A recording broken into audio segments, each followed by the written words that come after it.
말씀 같이 나누겠습니다. 유다 왕국의 마지막 왕이 시드기야입니다. 요시야의 셋째 아들로서 11년간 유대를 통치합니다.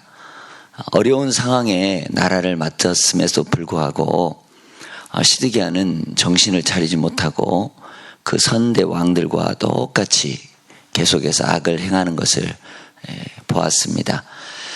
여호야김이 그랬던 것처럼 시드기야는 애굽을 믿고 바벨론에 대적하기로 한 것입니다. 여기에 대해서 본문은 나와 있지 않지만 선지자 예레미야가 절대 그래서는 안 된다고 무섭게 하나님의 경고를 전했지만 오히려 예레미야를 감옥에 가두어 버렸습니다. 날짜가 이렇게 많이 기록되어 있습니다. 오늘 특징은 그리고 정확하게 몇 월 며칠이 나오죠. BC 589년 바벨론 군대가 예루살렘을 치러 올라왔습니다. 18개월 동안 예루살렘이 포위되어 있었습니다. 그래서 먹을 양식이 떨어지자 이제 더 이상 싸울 수가 없게 되죠. 4절에 그리고 때맞춰 성벽도 뚫리고 말았다 기록하고 있습니다. 성벽은 무너졌고 백성들은 끌려갔으며 지도자들은 처형되었고 남은 사람들은 도망을 쳤습니다. 에레미야 애가를 읽어보면 이러한 내용들이 자세히 기록되어 있습니다. 본래는 거민이 많더니 이제는 어찌 그리 적막이 안 잤는고 유다는 환난과 수고로 인하여 사로잡혀 갔도다. 우리의 끝이 가깝고 우리의 날이 다하였고 우리의 마지막이 이르렀도다. 눈물의 선지자 예레미야가 이렇게 눈물을 흘리면서 기록한 그런 내용들입니다. 왜 시드기야를 비롯한 유다의 왕들이 그토록 끊임없이 애굽을 붙잡으려고 했을까요? 우리는 이미 답을 알고 있기 때문에 간단한 것 같습니다만 하나님께서 예레미야를 비롯한 선지자들 보내서 끊임없이 바벨론을 자극하지 말라고 경고했습니다. 유다의 이 왕들은 어리석을 정도로 그 말을 듣지 않았습니다. 그것은 그만큼 유다의 왕궁에 어쩌지 못하는 친 애굽파 세력이 강했다는 얘기입니다. 그것은 아마도 애굽의 공주를 후궁으로 데려오고 첨단 군사 무기와 병거죠. 그때 당시 말을 들여오기 위해서 애굽과 교류했던 솔로몬 시대부터 뿌려진 씨앗이었을 것입니다. 이 씨앗이었다라는 이 점을 좀 강조하고 싶은데요. 하나님께서는 분명히 왕이 된 자는 말과 무기를 너무 의지하지 말라고 했습니다. 신명기 17장 14절에서 20절에 나오죠. 특히 그러기 위해서 애국과 교류하지 말라고 했습니다. 왕국의 추석을 다졌던 지혜의 왕 이 솔로몬부터 그것을 어겼습니다. 그때부터 수백 년 동안 유다 왕실에는 친애굽파 세력이 확고히 자리를 잡았고 이들은 왕도 자제할 수 있었던 오피니언 그룹으로 자리 잡고 있었던 것입니다. 조상이 하나님의 명령을 어기고 잘못된 밭을 읽으면 훗날 그것은 후손이 빠져서 헤어날 수 없는 늪이 되어지고 만다는 것입니다. 여기서 교훈 받아야 될 것은 그래서 경건한 가정, 경건한 자손, 경건한 자녀로 세워가는 것이 그토록 중요한 거죠. 우리 가정에 흐르는 믿음의 DNA가 경건하고 온전해지시기를 여러분 기도하시기를 바랍니다. 시드기야는 쓸데없는 자존심만 내세우며 끝까지 예레미야의 충언을 거부했습니다. 그리고 자기 살자고 백성들도 내팽개치고 도망갑니다. 그러나 추격하는 바벨론 이 군인들에게 곧바로 잡히죠. 7절에 보면 그들은 시드기야가 보는 앞에서 그의 아들들을 죽이고 그의 눈을 뺀 뒤에 쇠사슬로 묶어 바벨론을 끌고 갔습니다. 참담한 대가를 치르죠. 눈앞에서 자식들이 하나씩 죽어가는 모습을 보며 피눈물을 쏟았습니다. 그것도 잠시 뻘겋게 달군 그 인두 같은 것으로 두 눈을 찢어서 뽑습니다. 시드기야와 함께 백성들은 포로로 쇠사슬에 묶여서 바벨론으로 끌려가고 말게 되는 거죠. 예레미야 선지자의 말을 듣지 않는 것을 뼈저리게 후회했지만 이미 때는 늦었죠. 예루살렘을 정복한 바벨론 군대는 그나마 보물들을 모조리 약탈해 갑니다. 이미 2차 유다 침공 때에 어제도 다 말씀을 드렸습니다만 금은 보화들을 모두 가져간 바 있는 느부갓네살은 이번에는 금속으로 된 나머지 것들조차 다 수탈해 갑니다. 우리나라도 일제감정기라든지 임진왜란 때 국토가 유린되었을 때 국보, 좋은 유물들 다 뺏어갔죠. 바벨론이 예루살렘 성전에서 수탈한 노트의 양이 헤아릴 수 없었다고 성경을 보면 기록하고 있습니다. 이 놋 기둥 얼마나 커요, 웅장하고. 근데 그걸 그대로 통째로 가져갈 수 없으니까 막 부수어서 가져갔다라고 기록하고 있습니다. 왕족들과 학자들 그리고 노예들, 노예로 부릴 만큼 건강한 이 남녀들은 다 포로로 잡아갔습니다. 필요한 고급 기술 인력을 확보함과 동시에 피정복지에 반란의 싹을 잘라버리는 일석이조의 효과를 노렸다는 것이죠. 엘리트급은 다 포로로 끌려간 이 바벨론, 비천한 사람들만 유대에 남겨두게 됩니다. 여기서 비천한 사람들이란 심신이 몹시 약한 사람들, 또 경제적으로 극빈한 사람들을 이야기합니다. 이 절망만 남은 팔레스타인 땅에 바벨론 왕은 그달리아라는 총독을 임명하게 되는 거죠. 뒷장에 보시면 그달리아는 영향력 있는 가문의 일원입니다. 그의 할아버지 사바는 요시야 왕 때 서기관이었죠. 그의 아버지 아이감은 요시야와 요야김을 섬기면서 예레미야를 요야김으로부터 구해낸 그런 사람이었습니다.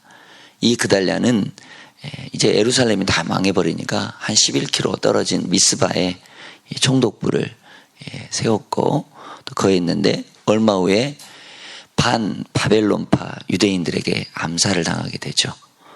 이 일 때문에 유대인 핍박은 더욱 잔혹해졌습니다. 가난과 핍박에 견디다 못한 많은 유대인들이 대거 해외로 이주하기 시작했습니다. 그야말로 전 세계 곳곳으로 뿔뿔이 흩어지는 눈물의 디아스포라가 시작된 것입니다. 특히 많은 유대인들이 이집트로 돌아가서 거대한 유대인 공동체를 형성했습니다. 오래전 자유를 찾아서 모세를 따라 이집트를 탈출해왔던 유대인들이 이제 나라가 망하니까 다시 이집트로 돌아가는 비참한 일이 발생했죠. 400년 역사의 유대 왕국은 이렇게 해서 망해버렸습니다. 열왕기는 47장, 열왕기상 22장, 열왕기하 25장, 400년이 넘는 격동의 역사를 다루고 있었습니다. 다윗과 솔로몬의 시대로부터 그 나라의 쇠퇴까지 하나님의 백성이 하나님께만 충성하는데 실패한 것에 대한 또한 주목해야 할 예외와 함께 쓰여지고 있습니다. 자, 여러분들 열왕기 상하를 묵상하면서 읽고 남는 것이 무엇입니까? 저는 이제 열왕기 상하 오늘 말씀을 통해서 여러분들과 이 대목을 좀 말씀드리고 싶습니다. 열왕기 상하는 다윗 왕의 죽음으로부터 시작해서 유다의 마지막 왕에 이르기까지 이스라엘 왕의 역사를 제공해주고 있죠. 솔로몬, 엘리야, 엘리사, 히스기야, 요시야 같은 그런 인물들에 대해서는 아주 상세하게 다루고 있는 반면에 다른 부분들에 대해서는 간략하게 언급하고 있습니다. 스토리가 있습니다. 하나님의 백성들을 다루시는 하나님에 관한 메시지를 담고 있는 책입니다. 오래전 사건들을 기록하고 있지만 우리에게 다가오는 현실적인 이 메시지를 전달하고 있습니다. 사람들은 여전히 사람들이고 그들에게 닥쳤던 위험과 그들의 경험과 실패들은 우리가 경험하는 것들과 그리 다르지 않죠. 여러분들은 그런 것들을 느꼈을 것입니다. 제가 느꼈던 것은 하나님은 여전히 하나님이시다. 여호와 하나님만이 참 하나님이시다. 우리의 희망은 언약을 지키시는 하나님의 신실하심에 있다. 하나님은 오래 참는 분이시지만 언약에 충실치 못한 하나님의 백성들은 분명히 징벌하신다. 이러한 것들을 저는 이렇게 깨닫고 묵상을 해보았습니다. 민수기는 너희가 만일 그같이 아니하면 여호와께 범죄함이니 너희 죄가 정녕 너희를 찾아낼 줄 알라. 이 말씀을 제가 한 두세 번 한 것 같습니다. 민수기 32장 23절 이 경고의 말씀인데요. 이스라엘과 유다 죄는 결국 드러났습니다. 청산의 날은 심판이라는 형태로 찾아왔죠. 북이스라엘이 먼저 망하고 야수르에 그 다음 남유다가 바벨론에게 완전히 망하게 됩니다. 두 나라의 멸망은 하나님과 맺은 언약을 어겼기 때문입니다. 특히 하나님만을 섬기라고 하신 십계명의 첫 계명과 우상을 섬기지 말라 하신 두 번째 계명을 어겼기 때문입니다. 첫째, 둘째 가장 중요한 이 계명을 어겼다라는 겁니다. 역사서를 기록한 중요한 이유 가운데 하나가 있다면 포로로 잡혀가 있는 사람들에게 그들이 왜 포로로 잡혀가게 되었는지를 설명해 주기 위한 것입니다. 열왕기 말씀이 나에게 주어졌다. 이제 그러면 이 말씀 속에서 내가 고쳐야 될 것이 무엇인가? 내가 하나님 말씀에 비추어서 정밀하게 돋보기와 같이 그 말씀을 보고 내가 돌이켜야 될 것이 무엇인가? 이것을 바라보는 것이 아마 열왕기에게 주어진 나의 말씀이 아닐까. 이 사실을 깨닫고 언약을 맺으신 하나님의 계명에 순종하기로 재헌신하는 것이 바로 우리 열왕기에게 주어진 그런 교훈이 아닐까 생각을 해보았습니다. 거듭에서 범한 이 백성들의 죄 때문에 한때 영광을 떨쳤던 도시가 연기나는 잿더미로 변하긴 했지만 하나님의 은혜는 여전하다. 오늘 읽었던 말씀 가운데 여호야긴이 등장하죠.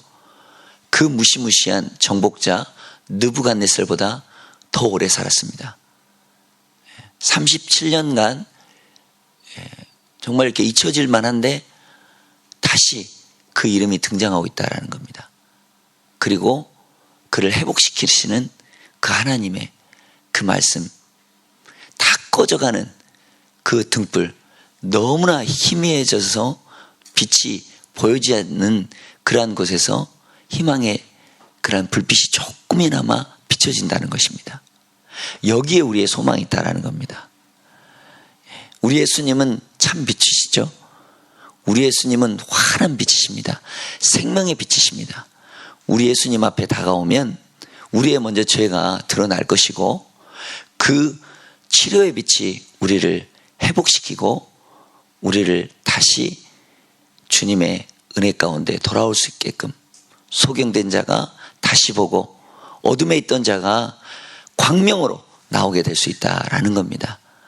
이러한 은혜가 여러분들 가운데 있기를 바랍니다. 하나님은 자신의 영광과 다윗과 맺으신 언약을 지키기 위해서 역사를 통해 친히 일회 오셨습니다. 소망은 요야긴이라는 사람에게 있는 것이 아니라 그가 다윗 언약과 다윗 왕조를 대표하는 왕이라는 사실. 여러분들 이 요야긴 우리가 쉽게 얘기할 수 있지만 마태복음 족보에 나오죠. 그리고 그 꺼져갈 듯한 그 등불이 예수님에게 이어져 간다라는 겁니다. 열왕기하의 끝에 이르게 된 우리는 다윗의 이 등불이 가물거리는 희미한 불꽃으로 작아진 것을 보게 됩니다. 그러나 하나님은 그 불꽃을 타오르게 하실 것입니다. 그러실 수 있는 능력이 있으시고요. 포로 생활과 귀한 생활 속에서 메시아에 대한 소망의 불꽃이 점점 더 밝게 타오르게 되었다라는 겁니다. 그 불꽃은 갈라디아 4장 4절에 때가 참에 그때까지 우리 주님은, 우리 하나님은 여전히 참고 메시아를 보낼 그 때를 기다리고 계신다는 겁니다. 주 예수님 오실 때까지 계속 꺼지지 않고 타오르고 있다는 겁니다. 그분이 다윗의 자손이었으며 만유의 주님이 되시기에 충분히 합당한 분이셨습니다. 우리는 유대 지파의 사자 다윗의 뿌리이신 주님이 영광 가운데 만왕의 왕이요 만유의 주로 오시기를 간절히 기다리고 있는 것입니다. 그렇죠. 열왕기는 솔로몬의 영광과 지혜에 이끌린 스바 여왕에 대해서 말하지만 솔로몬보다 더 큰 이가 바로 예수님이라고 이 복음서는 확실히 말씀해 주고 있습니다. 또한 사르밧 과부와 나병에 걸린 아람 장군 나아만의 복받은 치료받은 그러한 이야기가 있는데 예수님은 자신의 사명과 사람들의 반응에 대해 말씀하실 때 사용하신 신뢰가 되기도 합니다. 열왕기의 독자들은 하나님의 목적이 어떻게 실현될지, 그들에게 무슨 일이 일어날지 몰랐습니다. 이후에 나오는 역대기는 돌아와서 성전을 지으라는 이 고레스의 칙령으로 마무리됐지만 열왕기에서는 그것을 모릅니다. 그래서 어둠 가운데서 살아가는 사람들과 포로 생활의 유배자에게 희망이 없어 보입니다. 마치 부활의 전날 어둠 캄캄한 무덤이 닫혀져 있는 그러한 토요일과 같다라는 겁니다. 주일이 오겠지만 어떻게 언제 올까? 성경의 나머지 부분에 비추어 우리는 미래의 약속에 대한 말씀을 알고는 있지만 현재의 유배 상황을 지나는 방법은 알지 못하고 있다는 거죠. 마찬가지입니다. 우리가 이 땅에 지금 이렇게 살고 있지만 우리가 괴로움 속에서 혹시 어려움 속에서 살고 있지만 하나님의 심판의 때, 하나님의 다시 우리 주님이 다시 오실 그때, 예수님이 다시 오실 그때를 분명히 하나님은 먼 미래일 수 있고 아주 가까운 미래일 수도 있다.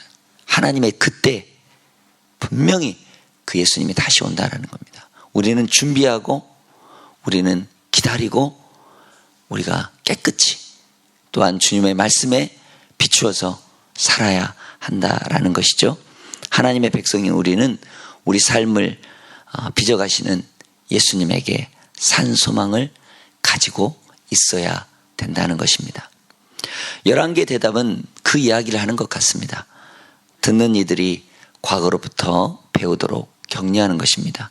아브라함과 이삭과 야곱에게 하신 하나님의 약속과 이집트로부터 구원을 되돌아보도록 그들의 세대를 포함한 여러 세대 동안 반역한 그 결과를 인지하도록 하나님만을 예배하고 그분의 언약 백성으로 살아가도록.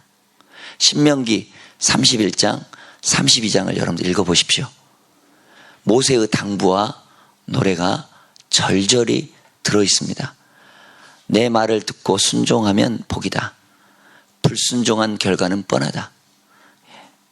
그래서 7년마다 모이거든 너희들이 그들에게 듣고 배우고 내 하나님 여호와를 경외하며 이 율법의 모든 말씀을 지켜 행하게 하고, 또 너희가 건너가서 차지할 땅에 거주할 동안에 이 말씀을 알지 못하는 그들의 자녀들에게 듣고 내 하나님 여호와 경외하기를 배우게 할지니라. 계속해서 말씀하고 있다는 겁니다. 그러나 하나님은 다 알고 계신다는 것. 그 먼 미래에 그들이 어떻게 행할지도 알고 계신다는 것. 그 땅의 이방신들을 따르고 나를 버리고 내가 그들과 맺은 그 언약을 어길 것이다. 돌이켜서 다른 신들을 섬기면서 나를 멸시하여 내 언약을 어긴다. 이렇게 하나님은 그걸 알고 계십니다. 그렇기 때문에 모세를 통해서 그날 노래를 써서 이스라엘 자손들에게 가르쳤더라. 그렇게 말씀하고 있습니다. 영적 각성을 경험했음에도 불구하고 다시 죄를 짓는다면 빠른 속도로 타락하게 될 것입니다. 죄의 무거운 대가를 치르게 될 것입니다. 왜냐하면 하나님은 무시당할 분이 아니시기 때문에 그렇습니다. 죄성 있는 우리에게는 다시 죄를 지을 수 있는 위험이 언제나 따른다는 것이죠. 그러므로 타협의 여지를 남겨놓아서는 안 됩니다. 하나님께 대한 충성과 성숙하고 경건한 성품을 갖도록 나 자신을 지키고 또한 우리 자녀들을 지켜주어야 한다는 것이죠.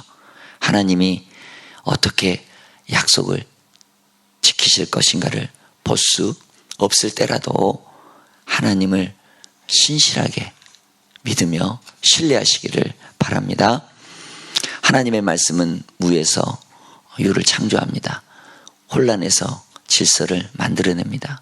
절망에서 기적을 이뤄내는 힘이 있습니다. 절망 같은 우리의 현실의 돌파구는 바로 하나님의 말씀을 듣는 것입니다. 장대현 교회 평양 부흥이 있었을 때 그 교회에서 회개하는 소리가 심리 밖에서도 들렸다고 합니다. 여러분들, 우리는 너무나 어떻게 보면 정말 우리 크리스찬들이 더 깨어서 회개하고 기도할 때가 이때 아니겠어요? 더 우리가 정말 각성하고 하나님 말씀에 우리가 붙들림 바 되고, 북이스라엘이 남유다가 망했나, 우리가 과거의 역사에서 내 현실을 보면서 우리나라에 정말 이 무너질 때를 막을 자가 바로 우리다, 나다. 여러분들, 이런 마음을 갖고 우리가 기도해야 할 것입니다. 상황이 너무 급박하여 어쩔 줄을 몰라 하는 환경이라도 더더욱 정신을 차리고 하나님 말씀 앞으로 달려가시기를 바랍니다. 온 힘을 다하여 영혼의 길을 열어서 하나님의 말씀을 들으시기를 바랍니다. 그것이 유일한 살 길입니다. 다윗의 혈통인 예수님이 만왕의 왕이시고 예수님을 왕으로 모신 사람은 결코 흥황하게 되어 있습니다. 하나님이 책임져 주십니다. 이 기도의 제목 붙들고 기도하시는 우리 귀한 우리 성도님들 되시기를 바랍니다. 기도하겠습니다. 하나님 아버지, 하나님이 죄를 보시듯이 우리도 그렇게 볼 수 있기를 원합니다.